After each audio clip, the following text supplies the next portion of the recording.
All right. I want to welcome everybody. It is Wednesday night. It is time for Conversations with Cougars. But before we get started with tonight's guest, one of my former teammates and classmates, 1 year behind me, Ross Morris, we got to say, go Braves. We got to throw a little shout out, Braves being the World Series champs. I know that makes you happy, Ross, as well. Absolutely. I'm glad I didn't have to compete with the Braves. I know we would have done this another night or something if we would have figured something out. But thankfully they obliged and won it in 6. They sure did. They knew that we had a conversation tonight. But guys, if you don't know Ross, you need to know Ross. You need to know Ross, his family, and his history. Awesome fella. He was 1 year behind me at Northview, class of '87. And we're going to get into the fact of the unsung role of how important the junior class was to supporting the seniors and our run to the state title. And it's not spoken enough because our senior class got tons of accolades, as they should have. Sure. But it's that junior class that we couldn't have done it without him. But we're going to come back to that in just a minute. Ross, Kevin Collins says to tell you hello. I love Kevin. I did not like going against Kevin in practice, but great guy. He is. Good fella, class of '86, one of my linemen as well. Ross, I know you're in Auburn. I know you've been at JCI for years. You've got a son playing college ball. Catch us up a little bit. First, say hello to Aristotle, then catch us up, and then we'll get going into the good old days. So, A-OK. I'm so proud of Aristotle. What a great representative of our class, of our football team, of Dothan, of everybody. Just a great man, great person, great teammate. So he was always a good teammate. And now he's a city commissioner. And now he's that's why I was saying that, because I was so proud of him. I mean, I couldn't think of a better person representing Dothan. So that's awesome. All right, catch us up. Talk to us about JCI, your awesome kids, Melissa, the whole Shamir. Let's go. So, yeah, well, Melissa and I, next year will be 30 years for Melissa and me. That's awesome. Also, so class of '87. That's right. So, Melissa Minor, for those of you the graduates of Northview. We both went to Auburn.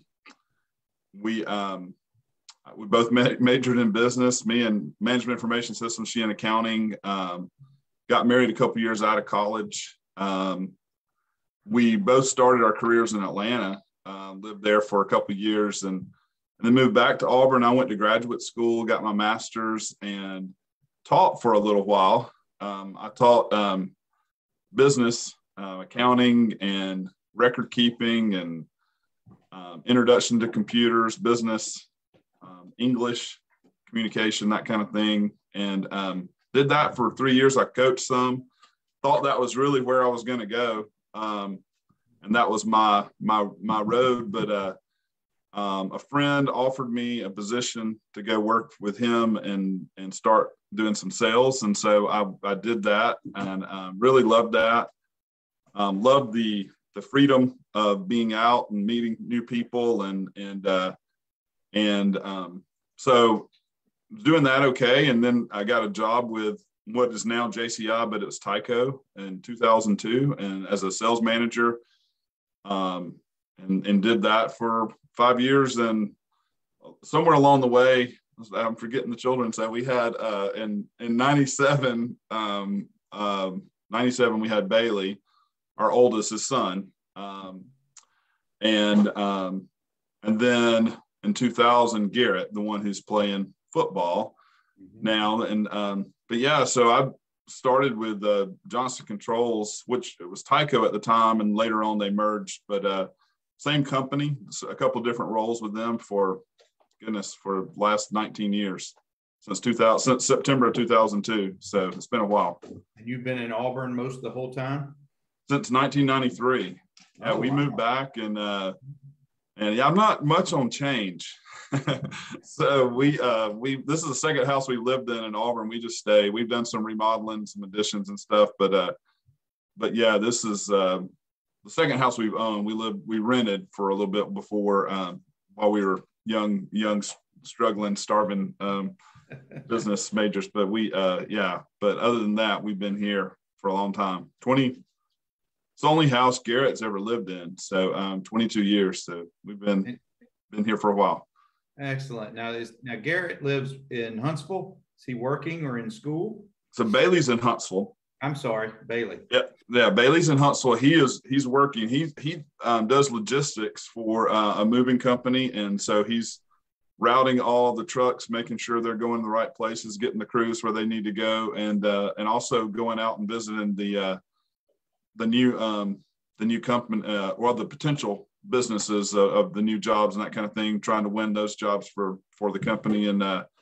And big news for Bailey is getting married December the 11th.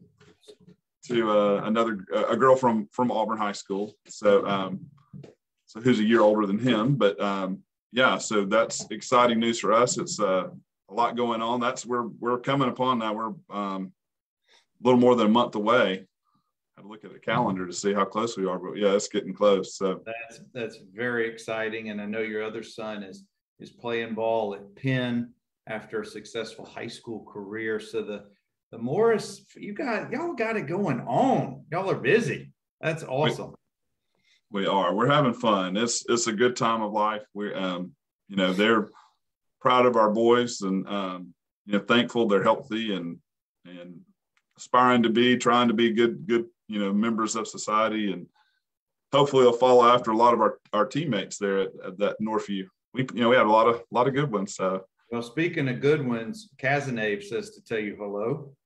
Rick, he was him and we had it easy. I don't want to jump ahead, but my role playing beside Rick and Chris Parker and Lonnie in the middle and Manny on the other side. That's an incredibly smart group of guys to play with. And they just did they're very unselfish, did their job. And Ross, Rick is a great teammate. Everybody on that defense knew their job, but we're not gonna skip around. I got a couple of things. Stephanie Wax Beckett says hello. Scotty Edwards has jumped in. Guys, I'm talking with Ross Morris. He's in Auburn, class of '87. Number 92 is a stalwart on the defensive line, and our run to the state title. Ross, I wanna go back to our days on Solomon Motors. Literally, youth. I was 11. You were 10. Your dad was one of the coaches. I think Brian Tollison's dad may have been one of the other coaches. Yeah. And I hate to age us, but that was 40 years ago. That was a long time ago. That was something. And that's why I was looking through pictures, to try to drum up some memories. And it's just in that picture that I sent you, we're side by side and in that photo, and brought back some memories. You were really good. I was terrible. I was quite horrible at baseball, but my dad was a coach. I tried for a while, eventually hung my cleats up, but that was a fun team. It was, we were pretty good. We made it. Did we win it or came in second or something? I'm not sure. We came in second. We couldn't beat Rob Tibbs, Jonathan Coe. That was too hard of a team to overcome. On a different team was Rob Arnold, and yet on another team, was Troy Jones. So there was some good baseball talent all in that group. But that was in 1980, 81. That was Dixie Youth, Dothan, Ward 4 at Westgate. That was some good old times. It was a lot of fun. Youth baseball, I just wrote about this today. Why we root so hard for sports teams. Why is it so important? Well, it's because of things like that. And when you look at one of those photos, it takes you right back, and there are memories, good or bad. It puts you back at that time period. Yeah. And I'm glad that you found that and that we were able to take a look at that today. I remember Coker, the umpire, giving out bubble gum when we were little. A lot of fond memories playing cut ball waiting for the next game. Oh man, big time. A lot of fun memories. So Ross, speaking of big time, the memory, the voice, the conscience of Northview High School and its football program, Shirley C. says to tell you. Hey, Miss C. How about that? That's awesome. She is a loyal sweet. And contributor, and you're right. She is probably the sweetheart of the school, that's for sure. Ross, let's talk about growing up in Dothan. I had a great childhood. Not everybody does. Not everybody loves how small the town or how big the town was. What part of town did you grow up in? What were some of your best memories from, say, middle school before you came into high school? Yeah, so I grew up right down the street from Girard. It's on Baker Trace. Only house I ever lived in while I was in Dothan. And so it was, fond memories. Honestly, we had riding our bikes. I rode my bike across Montgomery Highway and the Ross Clark Circle, which I can't imagine doing that now. I don't know that my mom knew that, and she probably wouldn't have liked that very much. But having friends around the neighborhood and just across the street, but yeah, we were riding bikes and playing till dark and playing. We played tennis ball. Well, baseball with a tennis ball, trying not to break anybody's windows, and playing football in the backyards. But it was a lot of fun. It was a great childhood. Living that close to Girard, you could go up there and have fields anytime, and nobody run you off. And then my mom was the secretary, I guess, and up there at Girard. And so Mr. Rowland let us go and play basketball all the time. So my buddies, we would go play basketball. And who were your buddies back at the time? Who were your close buddies? So Bobby Estes, Charles Bunton were good buddies who went to Girard. Brian Tolson, grew up with Brian. He and I were probably best friends up until probably 6th, 7th, 8th grade. And David Spears, some names when I was young. So yeah, it's been a minute. And all of these names, these were future athletes at Northview, baseball and football. Absolutely. For sure. Speaking of athletes, Charles Bronson, Patrick Fitch, and Damon Glasgow all just dropped in and say, that's awesome. Hello. That's a great group. Great group. Oh, just some awesome Cougars dropping in. And guys, I've got Ross Morris, class of 87, of course. Ross, I was a year ahead of you, of course, at Girard. I was 8th grade. And I don't know if you're going to remember this. Mr. Rowland was our principal my 8th grade year. And whatever reason, Girard had implemented a no shorts to be worn at school policy. I don't know if you remember this. I don't remember that. Well, we were such rebels, about 8 of us. We wore shorts to school that day. And of course, Mr. Rowland dismissed us from school. So what did we do? We had already packed a wiffle ball and bat and equipment. So we went up to Solomon Park and played wiffle ball until our moms came and got us at lunchtime. That's awesome. Oh, we were such rebels. Hey, Beth Hemby, good to see you. I'm so glad that you're here. And she did a remodel on Baker Trace. She loves that street. Kevin says Walter Jack was a great guy. Do you know Walter? Yeah, that's my dad. Yeah, my dad. Oh, I didn't remember that was. Yeah. Okay, yeah, there you go. Yeah, my dad and Kevin's dad were good buddies. And we'd have several meals at our house, at their house. Yeah, it was a good time. Our families were good friends. Comes from a great family. I'm glad Kevin moved in. I mean, what would we have done without Kevin anchoring that offensive line? That was a great move. So yeah, he came in at a good time. We had a great conversation, Kevin and I did a while back, and it's incredible the stories that either you knew back in the day and have forgotten, or you just never knew it about certain athletes almost transferring out of Northview or transferring in. Just all kind of great stories. But let's talk about the transition out of Girard, out of middle school, going to the high school. And you always knew you were going to play football, but did you have other sports that interest you enough that you played competitively, at least up through middle school time period? Yeah, so in middle school, I played basketball and football. Those were my two, and loved basketball. I still play, believe it or not. I play old man basketball is what I call it. I play 6 a.m. to 7 a.m. Monday, Wednesday, and Friday. Played this morning, so full Where court. Do you play? We play at Frank Brown Rec Center, Okay. which is a rec center here in Auburn, and so I call it old man. You're supposed to be 35 and over. So I've been playing probably since I was about 38, 40, something like that. I've been playing for a while, but I don't think I get any better. But 35 is really young these days when you're 52. It is. You and I'll have to compare notes after we go offline, because I also play pickup ball. And it's not pretty, but I get out there and do my thing. It's better than a treadmill. But so I played basketball and football at Girard. Coach Shakespeare, Coach Singletary. Yeah. Coach Singletary, just a good man. I miss him. He was such a good man, and he was also we were members at Azalea Swim and Tennis up there, which is not far, and he was always up there. I guess he ran the place. So in the summer. So I hated the fact that you could practice right across the street from Azalea and see your friends in the pool. Yeah. And I don't know if Chris Maddox is ever going to see our conversation, but he was one of the ones, and I could sure see him right over there. Yeah, they're waving at us. Yeah, no doubt. How about Coach Sprayberry, Mike Ferris, Ben Lyons were also coaches back in the day. Absolutely. Yeah, Coach Ferris was a great coach too. I remember him and always so positive. We went to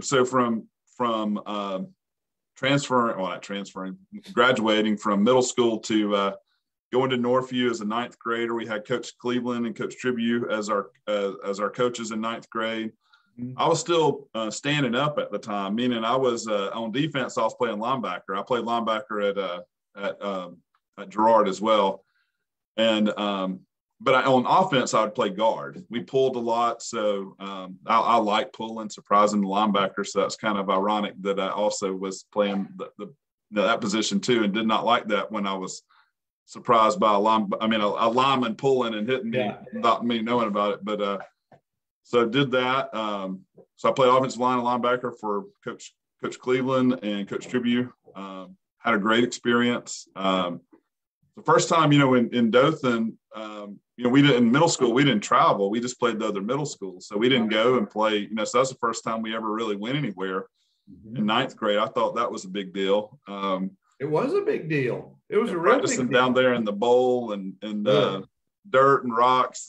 But it was, it was fun to me. I loved football. And still in my ninth grade year, I played basketball. It was my last year playing basketball.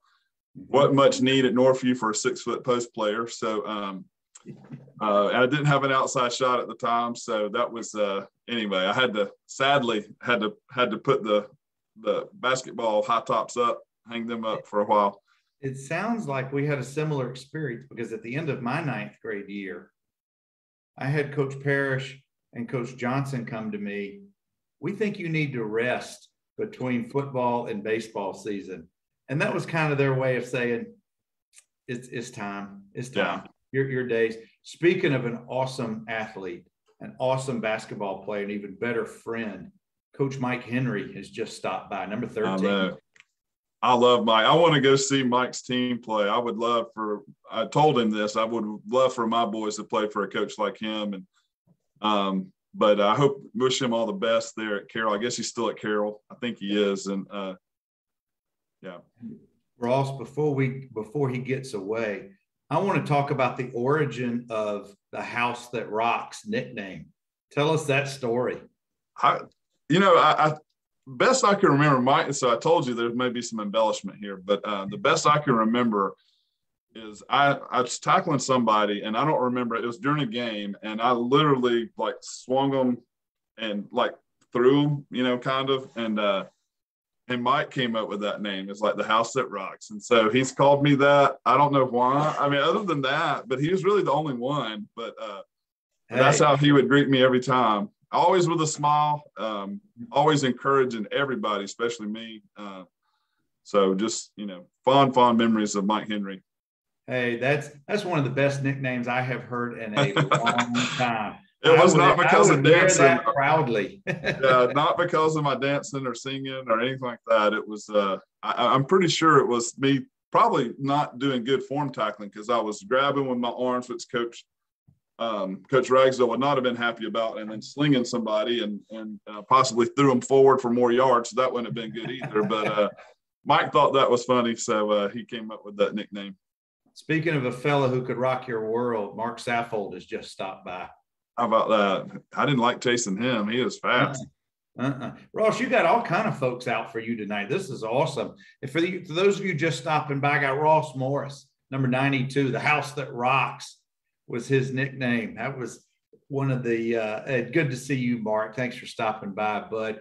Ross, let's talk about Northview football. Why was it important to you? Why was it fun at times? I know it sucked at other times, but why Yeah. was it fun? Why are you glad that you played?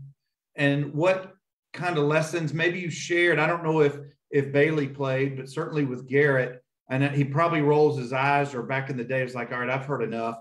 But let's talk about your experience and why it was good for you. So just football to me was this ultimate team game, and it was the ultimate melting pot. To me, it's probably, I put more emphasis on it than I probably should, but it is to me it's a representation of America. I mean, it is you play with people from all socioeconomic backgrounds. You play from people from all races, and you play together. And if you can't you pick each other up. You have bad days, you have good days, but that to me, it was just the best thing ever. I look back with some of the fondest memories ever. It was hard. I mean, it was, your coaches pushed you further than I thought I could go. And Coach Parrish pushed us, I'm the Labor Day practice after my sophomore year, after we lost to Lee, and I think sadly Sammy Floyd fumbled a few times, and that was one of the hardest days of my life. That Labor Day practice. It was, even for the position I played, it was horrible. That's one of the worst. Even playing at Vanderbilt, that was probably one of the worst physical and mental stresses on a football field ever. So I'd love the. You can't go out and be that physical and do anything else anywhere else. You can't release that tension and just do it in to me in a good way. But you're hitting people, but it's what you're supposed to do, and you're not really trying to hurt anybody. But it's a great way to get that out, and it's just a great way to compete. And baseball, which I love baseball. I wish I could have hit the ball better, but you're it. When you're at the plate and you got to hit the ball, it's you, and it's just you. And within football, I guess you teach me what I'm supposed to do. And Coach Ragsdale was great at that. He's like, hit that guy in front of you. Do not let him get on my linebackers. That is your job. I want my linebackers to run free. And so, deliver the blow. That's what he would always tell us. And so we would deliver the blow. We can hear that at the other end of the field. Absolutely. And, keep your right shoulder free. And, certain plays, depending on which way you're shaded. And anyway, so I enjoyed the specifics of the game, the science of the game. And I just wanted to do what I was coached to do, and was happy to do it. And I loved, that was my place. That I wasn't a super great athlete, but that was my place where I could be decent and be part of a good team. And I love the history, the short history, but the history of Northview. The class of '81, when they won it after 4 years of existence, all those guys were my heroes. I mean, they were just awesome. I wanted to be like them, and I wanted us to do what they did, and thankfully we were blessed to have that opportunity. But that was all part of it, just the history and beating Enterprise and beating Dothan and beating Carroll at the time was a big rival. And, those were my goals. And, that's what as a team, we wanted to do. And I bought into all of it. Hit hook, line, and sinker. Coach Parrish, Coach Ragsdale, all of the Bubba. I love Bubba. Bubba was such a great. I remember. I still had some of those. Are they mimeograph? Is that with those purple writing of him writing out all the? I had my hand on the ground, so I didn't really get to see any of what he wrote out, because it was mainly for everybody else who could see what's going on. Like if they're in this formation, and there's a one back or two back or two tight ends, they're going to run these three plays. I just thought we were so well prepared. That was way before I think our time, all the analytics that he did and got us, prepared for games. And like if the tight ends on this side, this is the three plays they've ever run. Yeah. So anyway, I thought we were really, really well prepared for games. Yeah. And guys, for those of you who don't know Ross or didn't know him back in the day, Ross is not going to brag on himself. He's quite humble, but make no mistake about it. He was as important on that defense as anybody. And here's why. Our senior class, which gets all the accolades, because it was our senior year that won the title. Many guys went on to play in college. Lawrence went on to play in the pros. And the junior class, which was about a third of the starters on both sides of the ball, played such vital roles, but they're unsung roles. They're on the line for the most part. They're not ball carriers. They're not Cassie and Willie in the middle of the linebacking crew. They're not in the defensive backfield. Well, actually, Tim Reynolds and some others were. It was Tim, your class? Yeah. Tim, Mike Henry, yeah. But that rotation of defensive line between Lonnie, Manny, Bobby's the one who blew up the play that let Aristotle return the Huffman that changed the state title game. Yeah, Aristotle's my class. Yeah, that's right. But Ross, I know you from back in the day well enough to know you're not a front of the jersey. I mean, the back of a jersey. You're a front of the jersey guy because you're a teammate, and that's what leaders. And that's what I said in the promo. That's what makes leaders. It's not the guys who are in the headlines all the time. In fact, quite often, it's the guys behind the scenes. And that's what was so important about that junior class, you and so many others. But I want to kind of pivot for a minute, Ross. And I want to talk about the summer leading up to your junior year, my senior year, going into the summer of '85. I still have vivid memories. A lot of it's been refreshed because I've interviewed and had conversations with so many guys from my class and your class that there's just so many themes that run through there. And I'm not going to share mine as I usually do, but I want to hear, do you remember that time period, either that spring going into your junior year or that summer, a few months later, about what that time was like for us on the team? I do. It was my sophomore year leading up to, it's the first year I'd ever put my hand on the ground on defense, playing defensive line. And I was playing behind Eric McAllister and John Milner. We were running a 40 defense, so we didn't have a nose guard. So it's just me and Bobby. I think I backed up John and Bobby backed up Eric. And so anyway, so I bring that up because I thought they were like 8 times bigger than me. And we probably wasn't that. I mean, I just looked at them and they were seniors. I was a sophomore.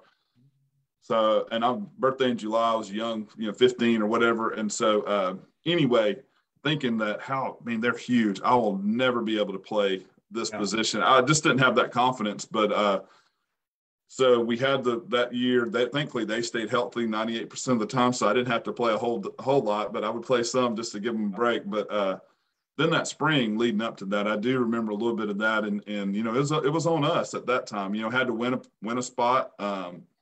Coach Ragsdale moved in, so we were learning a new defense. And I was thankful for Lonnie. I thought Lonnie was probably the best nose guard in the state. I've told him that when we had our reunion. I was like, I just watched the video. I remember watching film sessions and the centers just – going like this. And I was like, I want to fire out like Lonnie. Because he was so quick off the ball. They didn't know what hit him. Yeah. No, and so I watched. So hopefully I'm staying on target here, but I watched him a lot and watched how he did things. And then Manny was just a great technique guy. So smart, just so smart. And so I learned a lot from the guys who came before me, and just wanted to, I think Manny was actually on offense. He was his junior year, and then moved to defense his senior year because we really needed him and to build that depth. When Kevin came in, Manny got to move over. So we were learning all that together, but yeah, so I do remember thinking, we got a pretty good team. I thought that early on. I really, always thought that with you and Lawrence, we had a shot, on offense with any game we had. And then when Kevin came in and being enormous and a great blocker, and then so leading up to that, I think what helped me a lot that summer I painted houses. And so I came in probably the best shape I'd ever been in. I may not have been as big as they wanted me to be because I was probably barely 200 pounds, but I remember just being, we did the mile test and that kind of thing. And I made that easily. I was, but which was surprising because I really hadn't been running. I just been working. Yeah. And, but we did, I remember, always signing in for our summer lifts and that kind of thing and doing that all summer. I think, we had some pretty good focus. We had obviously great leadership from your class. Just making sure we're doing what we're supposed to be doing that summer. And so I think we came in pretty ready. It was just awful. The first play, it was all just like we were hitting the gut, and Lawrence had to live through it, obviously. But we're like, what do we do now? But so I do remember that spring, all the changes, and working really hard to earn a spot and buying into a new 52 type of defense, really.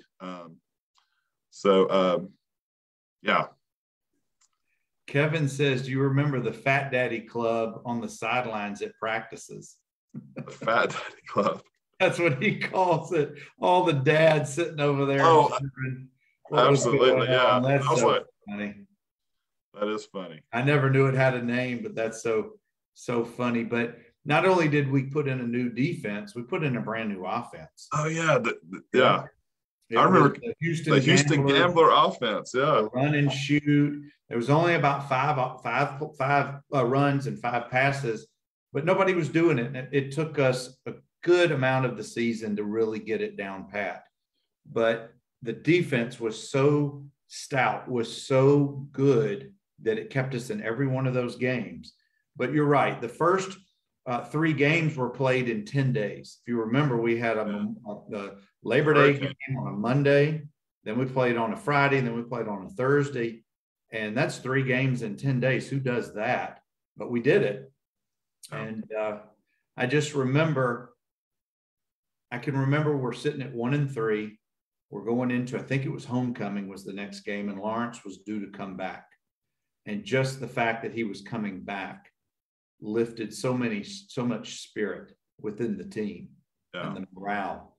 But was it the Enterprise game where he came back and caught a pass one-handed with the cast on, I believe. Again, some of these things may be embellished, but that's way I remember it. Was he had played with a cast on or some kind of brace on his. He played with a blue wrap cast for several games after that.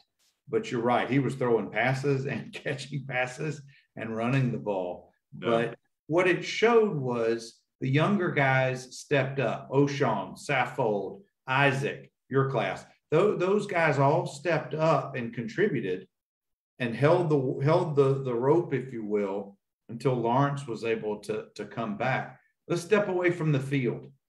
Okay. Let's talk about what was going on in school at that time. How important was it to you to be wearing your 92 on Fridays, the day of games? Well, my wife's in the background saying not enough to get it to school on time, but I was always running a little bit late. But I had a Volkswagen Scirocco, and which if you think of that, I don't know if you know what that is, but it was a little car, little Volkswagen. Big dude. I was always coming in on 2 wheels, trying to run to class. Thankfully, I had some teachers that were very kind.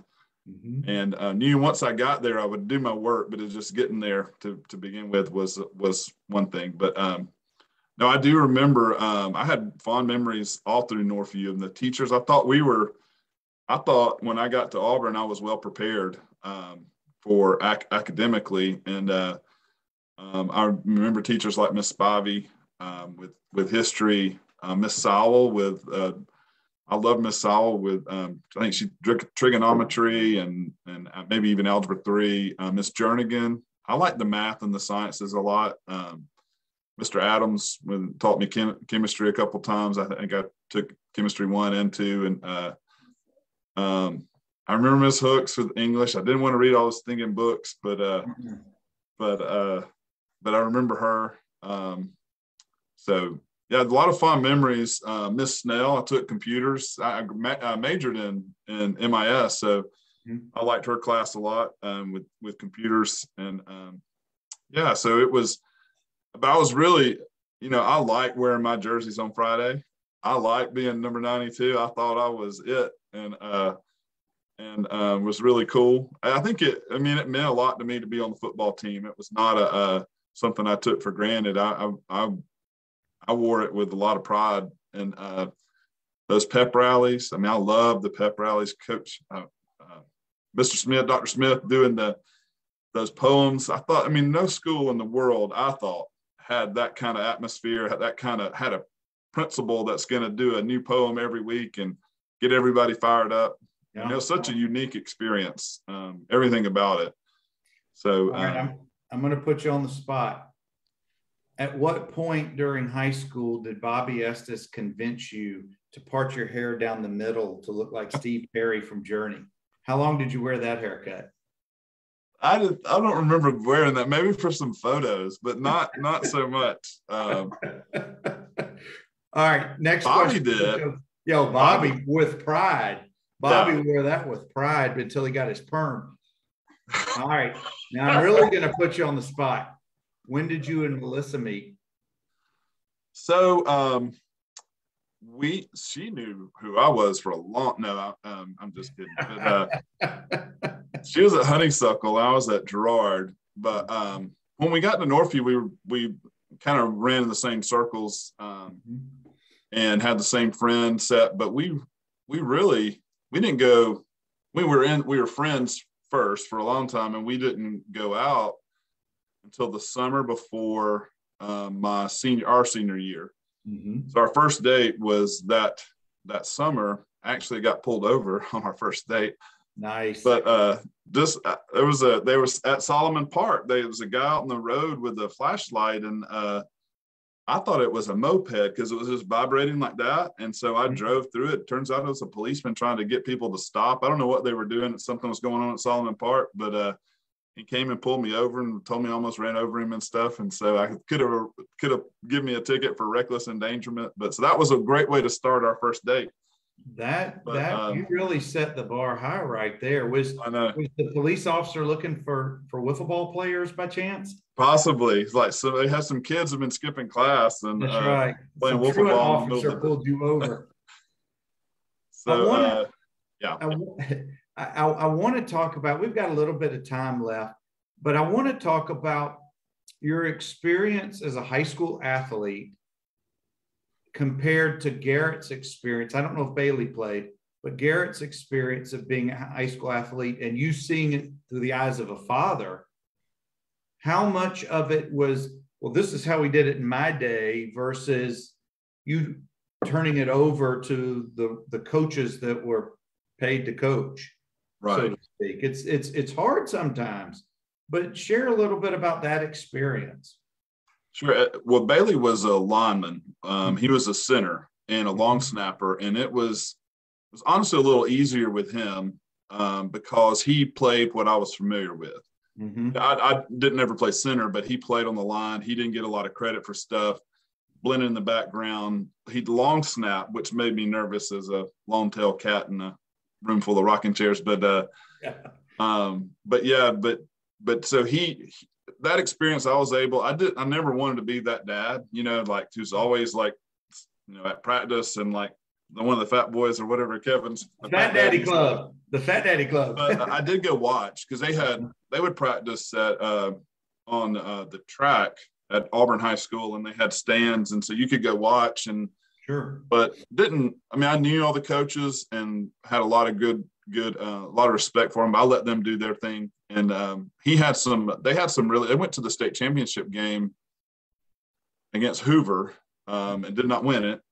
His junior year, Bailey, my oldest son's junior year, and he was a starting offensive lineman and guard at that point.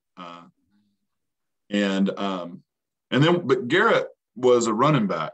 And now, what's 3 years age difference? Yeah, 3 years. And was Garrett a freshman when Bailey was a senior? Yes. And so they have a freshman team just like Northview did. And so really the varsity was 10th through 12th. They made the playoffs Bailey's senior year, and they pulled Garrett up. So we got one picture of them together. And they played one game together their whole career, really, because of the age difference. But that was a big game for us. And sadly, they didn't win that game, but they did get to dress out. They played one game together. That's cool. But yeah, that was really good. It's a fond memory for us. And then so Garrett played running back and was always in a skill position. He was fast and I mean, he was always a running back. I kept thinking at one point he's going to be like, when are they going to turn him into a defensive player or something else? But he played running back for Auburn High. His junior year, he led the state in rushing for all 7A. And hard to believe for my child. So it must come from Melissa's side of the family. So I was going to say, clearly it's that influence from the Minor family. That's right. Absolutely. So that was a new experience. I am not comfortable drawing attention to myself or my, praising my boys public here, trying to draw attention to them. But, so it was kind of uncomfortable when he was doing well and people are saying, hey, and guy, he's so good. And I was like, well, he had a good game and we're proud of him. But yeah, anyway, so that was a different experience. Had a little different relationship with the coaches. There was a coaching change at Auburn High. We swapped coaches with Fairhope. The head coach of Auburn High went to Fairhope and the Fairhope coach came to Auburn. Wow. And so sadly, Garrett got started started playing a lot because they, on a bad day for two really good running backs at Auburn High, they had knee issues back to back in practice. Like the starting running back blew his knee out with an ACL, and then the backup running back was just as good, blew his out. So Garrett I don't know that they knew he could do it, but anyway. 7A football, next man up. Yeah. So anyway, he got his shot and did really well. And then, had the opportunity, thankfully, to play several different places. But when Penn came to call and came calling and said, hey, we got a spot for you in Wharton, that became, awesome. That I was like, thankfully, because Dad's saying I'm saying, why don't you go play for one of these schools that are paying, that you're going to be playing, you get to go to bowl games and you're going to get to go all this stuff. And he's like, no, I think Wharton is the best opportunity long term. I was like, well, you're way more mature than I am, because I wanted him to go to play for the best football. Yeah. He wanted the best education. So, but it turned out it's been a really good experience. So his experience now is, and my boys, they had similar experiences. I don't know, maybe it'll grow on them. I know that they have great relationships that they did as well. I hope they're as good as the memories are as fond as mine. It remains to be seen, I guess. But I was going to say, time will tell how that pans out. But, and I know you won't do this, but you've got the ring, they don't. But there's a lot of similarities. It doesn't matter what decade you've played high school sports. There are lots of similarities. But from your standpoint, doesn't the game that they played seem so much more advanced from looking back at our basic game? But at the time, it wasn't a basic game. Now it's very pedestrian because of how advanced high school ball has become. It definitely. I mean, I was a 200-pound defensive lineman, and we obviously, one of your good buddies, our friend Chris Lee, is 165 pounds. Maybe I outweighed him, and he was my lineman. And so he thinking about things like that. We were I think the coaches deserve a lot of credit for that, because they really prepared us well. It had to be technique and it had to be execution, and it did take us a while. And thankfully, unlike college football, where you got to be perfect to go all the way to go to the championship, in high school you're forgiven a little bit. You're given a little grace period. You got to can be first or second, in your area. And as long as you do that, you make the playoffs. And I remember Coach Parrish's speech. The way I remember it, again, I told you there may be some embellishment here, but the way I remember it in my mind is the speech, the first practice we had after making the playoffs. He said, "All right, you've done it." And everybody's quiet. And they're like, "What do we do?" He's like, "You've done it." He's like, we made the playoffs, and now we're going to win the whole thing. He said, "We're going to win every game." He said, "You've done it. You've done it now. Now you've made it, so we're going to win the whole thing." And something to that effect. And it was like, okay. I mean, I bought into the fact we're 0-0. Doesn't matter what anybody's record is. Everybody's you win or go home. And so, and that's started our road through Opelika and all the way through it. But it was a lot of things bounced our way. Well, Ross, we were very, very businesslike. Even though the games were so dramatic because of so many overtime games. But you hit on something a few while back about talking about Manny and Cazenave and all the guys on the defense. We had a very, very smart team, not only from a book sense, but from a football sense. And when you're trained the way the coaches trained everybody, you do your job, they do their job, things work out. And when you don't do your job, you're going to know that pretty quickly because the other guys who've done their job are going to let you know very quickly. Or the coaches will. But I always appreciated just that, whether it was offense or defense. Everybody knew what they were doing. And it took a little bit of time for it all to gel. But I want to go to the state championship game, and we got just a few more minutes. We didn't have a game like this the whole year. We never ran away from anybody at halftime or by halftime. But we didn't think when we started out that game, we were going anywhere close to where we ended up. Because if you remember, Huffman took the ball and drove and scored in the first series.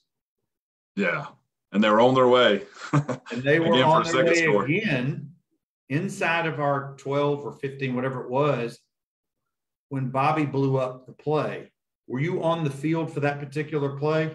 I wasn't, thankfully. I probably wouldn't have done it as good as Bobby did, but no, I think that play, I had come out for a break, and it was Joey and Bobby and Lonnie were out there, I believe, and then thank goodness Aristotle was right there when Bobby blew up that pitch, and Aristotle, nobody's going to catch Aristotle once he gets going. So they still haven't caught him, and it's been 30 plus years. But you were watching the game because you were engaged in it. You'd just come off. You were probably with Ragsdale or whichever coaches talking about the next assignment or whatever it was. I'm with the offense, and we're doing our thing away from the game. And all of a sudden we hear the roar of the crowd, and I'm thinking, oh, no, we're now digging a bigger hole. But then we see everybody running left, led by number 8. And that changed the whole momentum of the game. It was crazy. It did. It really did. The whole game changed. It really did for what they did. Aristotle being able right there, nobody touching him, Bobby making that play. The momentum, they weren't in it from then on out. It was like a light switch flipped. And Mike Henry had a couple interceptions, I think, in that game. He did. And, we had 3 touchdowns in the second quarter. Yeah. And we were up by 3 scores. I have a question for Melissa if she's there. She's still here. Do you mind coming on screen? Because here's my question. I want to hear her perspective as a student who stands that game.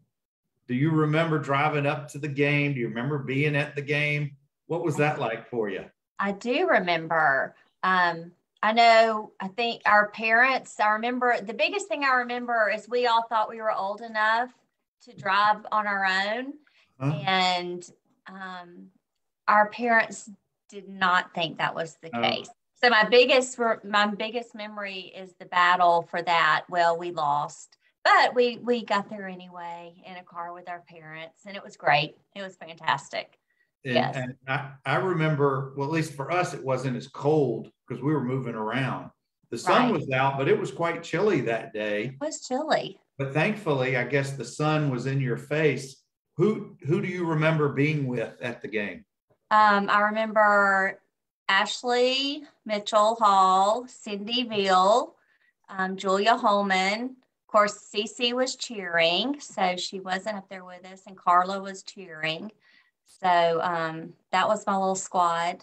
So yeah, so it was fun. When do you remember finding Ross after the game? We weren't going out. Oh, they were going out at that time. Oh, that predated all that. I wonder, yeah, that predated. We were We were buddies. We had not had our first date yet, but yeah. Soon to come. I was going to say, little did the world know, soon to come. Right. It's fantastic. As part of the conversations with Cougars, I've really been having conversations with former athletes, cheerleaders, coaches, but I haven't gotten too many students' perspectives. And I know I kind of put you on the spot, and I really appreciate you coming up for a couple of minutes. But I always love to hear other people's memories and perspectives because it's not the same one that Ross had or the same one that I had, but those stories, good or bad or indifferent, are always interesting to share. So thank you for sharing that a little bit. But it was fantastic. Well, guys, Ross, we've got like 2 more minutes. And before I let you out of here, I want you to, if you can, what did it mean to be a student at Northview back in the day? What does it mean to you even now, even though we don't have a school any longer? But what did it mean to you? Because you've used the word pride several times. And I know that to me means importance. So share, if you don't mind, a little bit of what does that mean to you? Well, absolutely. So every friend that I have since high school, during high school, everybody knows what high school I went to. If they're my friend, they know I went to Northview. And they will hear me when I'm in a good mood or just cheering. I'll say, "We are Northview," and so they know where I went. I'm very proud of that, and it is a little sad and nostalgic that it doesn't exist anymore. I have trouble cheering for Dothan, but just because I've lived in Auburn so long too. But it was. I love wearing the maroon and gold, and it'll forever be a fond memory for me. I love my teammates, and I just thought, this again, it's the best way to go through life is to or resemble what life ought to be like, where you're working together and you're pitching in, everybody doing their part, and you work toward a common goal. And it doesn't matter. You don't ask, what's your income. You don't ask what race or whatever you're from, what's your political background or anything. You just work together. And so I enjoyed that. It was perfect for me because that's what I mean, kind of corny, but it's what I aspire to be like. Is I want to work with people and get things done, and that's what I like to do. And that's my memory of Northview. Is just great people, better teammates. I think the people around me, I sincerely believe, not just poor mouthing, but I sincerely believe they were better than me, and they made me better. Maybe Mike Henry made me a better football player, and Aristotle made me a better football player, and Manny and all those guys, just because they were good, and I trusted them to do their job. And Rick and Kevin made me better because he was so big and I could not move him. And I remember Killer LaRue Freeman. I would always look to see if LaRue's coming up in the little tackle drill. I was like, "Hey, I got to tie my shoe. Do you mind going ahead of me?" And because I did not want to hit LaRue. I would hit everybody. I didn't mind hitting anybody, even Lawrence, but I did not want to hit LaRue Freeman. I did not like hitting him at all. But so great teammates. You weren't the only one who didn't want to be on the other end of a Killer LaRue hit. Great teammates, better people. And that's my memory of the football team and even of the school. It was I think there was a lot of pride in all the teachers and the administration, and I remember them being at the games when I was in 9th grade watching the varsity play. They had their section, and I thought that was really cool, and so I enjoyed it. I miss it. I do miss it. So but it was fun times. Well, I appreciate you making that run through your journey with us tonight. That's why we're doing these oral histories, if you will. And each week I get to have these conversations, and this is why I do them. And just as a side note, you made them better players as well, because you did your job just like they were doing their job. So don't make any mistake about that, Ross. But I do want to thank you, friend, for spending some time sharing some memories. Thank Melissa. I'm sorry I put her on the spot, bringing her up on the screen, but tell her thank you. But continued success. And just, I know you are a Cougar through and through, always has been, always will be. So thank you. Always. All right. Thank you, Bernard. I enjoyed it very much. Absolutely. Guys, we've got so many more of these lined up in the upcoming Wednesdays. So please keep coming back, 7 o'clock Central, each Wednesday night, conversations with Cougars. You guys be well. Have a safe week. Take care.